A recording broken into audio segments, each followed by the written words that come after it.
আপনারা দেখেছেন পার্লামেন্টে দেশের অন্যতম প্রতিষ্ঠা আলেম আল্লামা মামুনুল হককে নিয়ে যেই ধরনের আওয়ামী লীগ কুরুচিপূর্ণ মন্তব্য করেছিল, তেমনি ভাবে বিএনপি সরকার আওয়ামী লীগের পথ ধরে একই কুরুচিপূর্ণ মন্তব্যের তারা আশ্রয় নিয়েছে।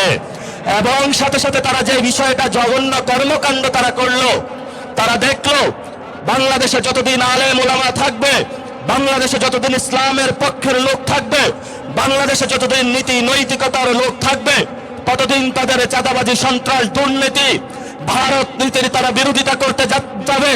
এই জন্য তারা বাংলাদেশের বাংলা পক্ষের স্বীকৃতি নিবৃত্ত করার জন্য ক্যারেক্টার আশ্রয় নিয়েছে। যেই পথে তারা আশ্রয় নিয়েছে, এই পথটা ছিল শেখ হাসিনার। এই জন্য আমি তারেক রহমানকে অনুরোধ করব, আপনার বাপ কখনো মুজিববাদী লোক ছিল না, আপনার মা কখনো মুজিববাদী লোক ছিল না, কিন্তু আপনি নব্য করে মুজিববাদের পাহারা হয়েছেন।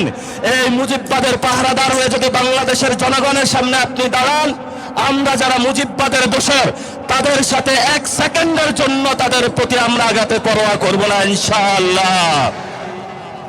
প্রিয় সালাউদ্দিন ভাই, আপনি আজকে বললেন আওয়ামী লীগ নাকি একটা মাফিয়া গোষ্ঠী। আপনার ঘরে যে আসালামের মতন একটা মাফিয়া গোষ্ঠী লুকিয়ে রেখে আওয়ামী লীগকে মাফিয়া গোষ্ঠী বলেন, আপনার ঘরে আসালামকে লুকিয়ে রেখে আপনি বেনজিরকে ধরতে যান। এই ধরনের ভণ্ডামি জাতির সামনে প্রকাশিত হয়ে পড়েছে এবং আপনি সংবিধানের আশ্রয় নিয়ে বাংলাদেশের জনগণকে বোকা বানানোর যে প্রচেষ্টা নিয়েছিলেন, সেটা আমরা হাতে কলমে দেখিয়েছি যে আপনি আবু জাহেলের মতন সংবিধানের আশ্রয় নিয়ে বাংলাদেশের মুক্তিকামী জনতার যে ঐতিহাসিক লড়াই, সেই লড়াইকে আপনি অস্বীকার করেছেন।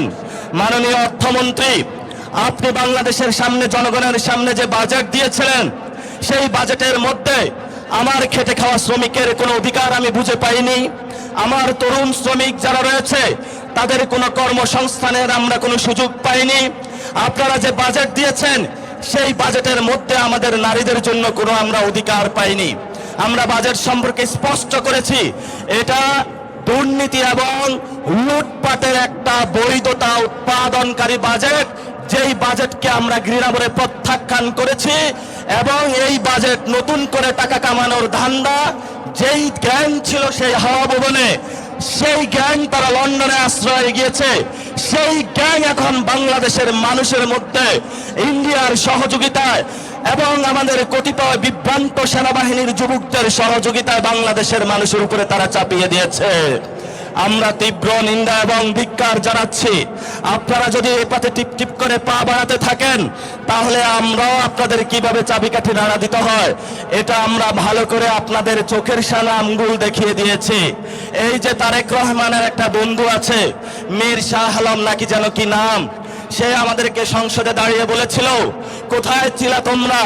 আমি বাবু তোমাকে প্রশ্ন করতে চাচ্ছি যে বাবু, তুমি গত 17 বছর কোথায় ছিলা?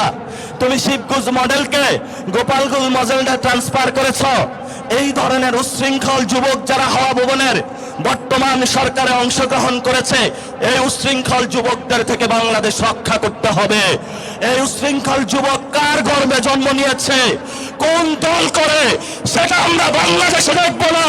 উশৃঙ্খল যুবকদেরকে আমরা শৃঙ্খলা আনবো, এটাই আমাদের আজাদীর লড়াই।